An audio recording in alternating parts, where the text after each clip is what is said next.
क्या अयोध्या और कन्नौज की घटनाएं समाजवादी पार्टी के लिए मुश्किलें खड़ी करने वाली हैं? 2024 लोकसभा चुनाव के बाद आने वाले दिनों में उत्तर प्रदेश में 10 सीटों पर उपचुनाव होने हैं। इन उपचुनाव में जिस तरीके से पिछले दिनों लगातार समाजवादी पार्टी के नेताओं पर अलग अलग आरोप लग रहे हैं, क्या उसका इम्पैक्ट समाजवादी पार्टी को इस चुनाव में देखने को मिल सकता है? क्या ये तमाम चीज़ें सपा के लिए मुश्किलें खड़ी कर सकती हैं? नमस्कार, मेरा नाम है विवेक राय, आप देख रहे हैं एबीपी लाइव।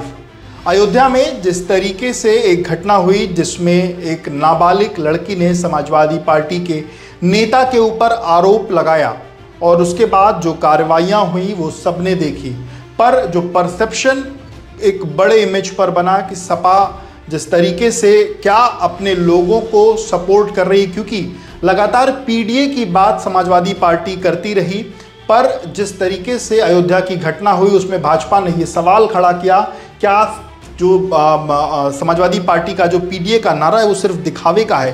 क्योंकि जिस समुदाय से अयोध्या की लड़की आती थी वो पीडीए समाज की लड़की थी, और उसके बाद उसकी घटना के बाद भारतीय जनता पार्टी ने ये आरोप लगाया कि सपा अपने लोगों को बचाने की कोशिश कर रही है। हालांकि उसके बाद योगी आदित्यनाथ की सरकार ने कार्रवाइयाँ की, जो सपा नेता थे वो गिरफ्तार हुए, उनके जो उनकी जो फैक्ट्री थी उस पर किस तरीके से बुलडोजर चला ये सभी ने देखा।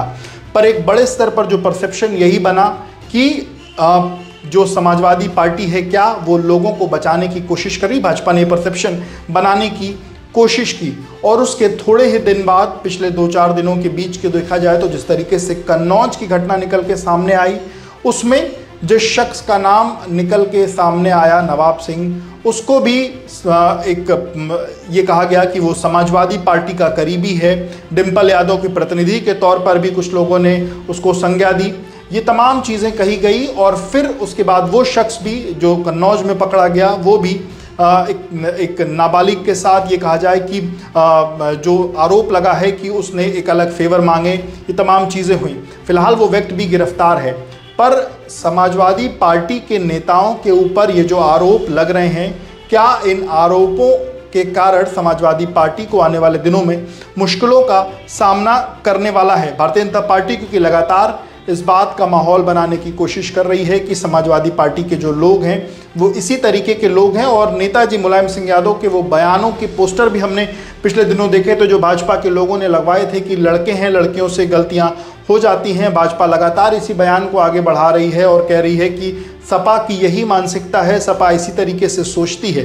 पर अगर कन्नौज की घटना की बात की जाए या अयोध्या की घटना की बात की जाए, अयोध्या में अखिलेश यादव ने बार बार ये बात कही कि अगर जो भी दोषी है उसके ऊपर कार्रवाई हो, पर अयोध्या में अखिलेश यादव ने डीएनए जांच की मांग की। उनका इशारा ये था कि जिस व्यक्ति के ऊपर यह आरोप लग रहा है संभवतः वो व्यक्ति मूल आरोपी नहीं है, ऐसा अखिलेश यादव या उनके लोगों का कहना था। इसी बात के लिए डीएनए जांच की मांग भी अखिलेश यादव लगातार उठा रहे थे।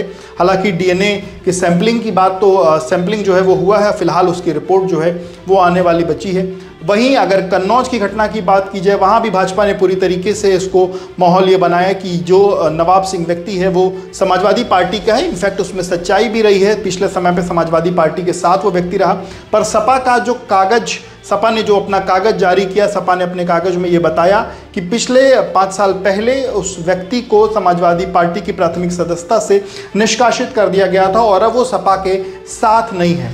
कुल मिलाकर के निर्णय जनता को करना है, जनता तय करेगी कि कौन मुख्य आरोपी है, किसका किस घटना में कितनी संलिप्तता है और किसको वोट देना चाहिए, किसको नहीं देना चाहिए। पर जिस तरीके से आगामी दिनों में उपचुनाव होने हैं उसमें इन बातों को लेकर भाजपा एक परसेप्शन क्रिएट करने की कोशिश कर रही है। अयोध्या की मिल्कीपुर सीट पर उपचुनाव है जहां से अवधेश प्रसाद जीत करके सांसद बने हैं, वहीं बगल की कटहरी सीट पर चुनाव है। अगर इधर कन्नौज की बात करें तो कन्नौज के बगल में मैनपुरी की जो करहल सीट है वहां पर उपचुनाव है। इसी तरीके से 10 अलग अलग सीटों पर उपचुनाव, सीसामऊ सीट पर उपचुनाव है, मीरापुर सीट पर उपचुनाव है, जो फूलपुर सीट है वहां पर उपचुनाव है। तो ये अलग अलग सीटें हैं जहां पर उपचुनाव है। पर ये 2 ऐसी घटनाएं हैं जिससे भाजपा एक अलग माहौल बनाने की कोशिश सपा के विरोध में जो है वो कर रही है। वहीं सपा लगातार अपनी बात को इस तरीके से कर रही है कि जो भी मुख्य आरोपी हैं उनसे उनका कोई लेना देना नहीं है। अयोध्या की घटना में डीएनए जांच तक की मांग हुई, वहीं कन्नौज की घटना में उसने वो कागज़ जारी करके कहा कि उसका सपा, उस जो व्यक्ति है उसका सपा से फिलहाल कोई लेना देना नहीं रहा है। बाकी कौन जीतेगा कौन हारेगा ये जनता तय करेगी, और कौन सही है कौन गलत है ये चीज़ें न्यायालय तय करेगा। विवेक राय, एबीपी लाइव के लिए। For exclusive and insightful videos, subscribe to our new channel ABP Live Premium.